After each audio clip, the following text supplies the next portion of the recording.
Hola. A continuación trataremos el tema relativo a otros principios limitadores del derecho penal en el marco de nuestro curso de Derecho Penal Constitucional. Aun cuando la respuesta penal se encuentre justificada y además sometida a los límites de los que hemos venido hablando, ello no le quita su carácter violento. Por lo demás, es siempre una respuesta tardía, al menos en términos de prevención. Como se ha dicho, el derecho penal siempre llega tarde, en la medida en que se refiere a una conducta que ha tenido lugar en el pasado. Nace entonces la necesidad de introducir criterios de sentido común, de razonabilidad y de humanidad en la aplicación de la ley penal. La primera de estas pautas viene dada por lo que conocemos como principio de mínima intervención, que en realidad es un conjunto de pautas o de subprincipios, entre los que encontramos el carácter subsidiario del derecho penal, su carácter fragmentario y también la necesidad de que sea útil. El principio de subsidiariedad hace referencia al carácter de última ratio del derecho penal, que implica que solo será posible acudir a él cuando todos los demás medios de control social hayan fallado.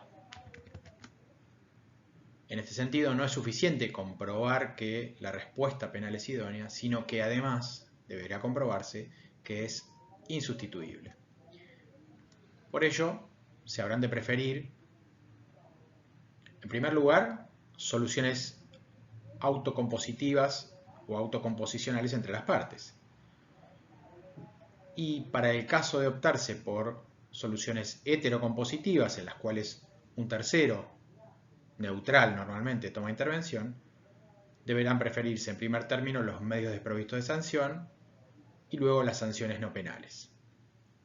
Para el caso de acudirse al derecho penal, se preferirán en principio, dentro de las sanciones penales, las no punitivas y por último las punitivas, agregando además una preferencia entre estas últimas por las que sean distintas de la pena privativa de libertad, que también deberá funcionar como última ratio.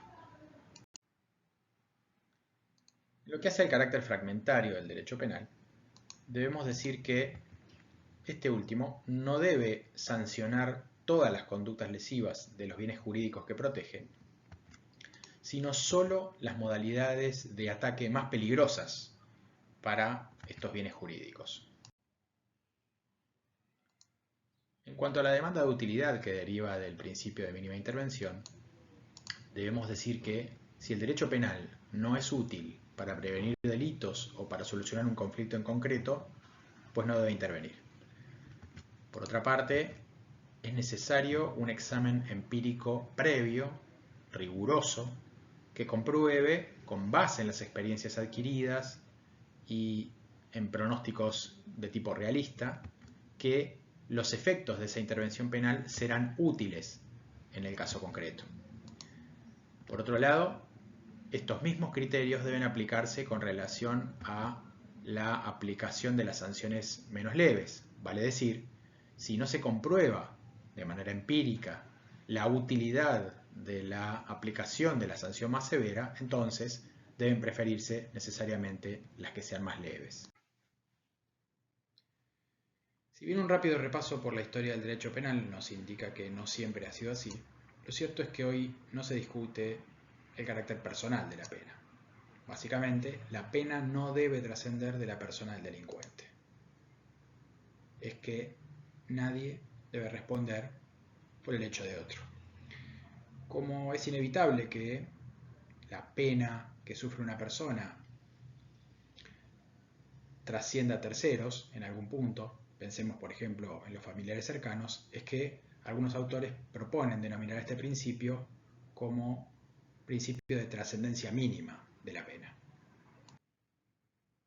El principio de humanidad de la pena parte de la dignidad de la persona por su sola condición de tal. A partir de este principio es que se prohíbe la tortura, en cualquiera de sus formas y por cualquier razón, vale decir, tanto como castigo, como en el caso que sea utilizada como método para averiguar la verdad. Se prohíben también las penas y tratos crueles, inhumanos o degradantes, y además se da base al principio de resocialización. Entonces, se debe priorizar la solución de los conflictos por fuera del sistema penal, sea mediante autocomposición o bien mediante heterocomposición no penal. Dentro del sistema penal deben preferirse las soluciones no punitivas. Y dentro de las soluciones punitivas deben preferirse las sanciones no privativas de la libertad. En conclusión, existen criterios de razonabilidad y de humanidad para la aplicación de la ley penal. El derecho penal solo debe utilizarse cuando no haya más remedio. La pena no debe trascender de la persona del delincuente. Y finalmente, están prohibidos la tortura y las penas crueles, inhumanas o degradantes. Hasta el próximo encuentro. Gracias.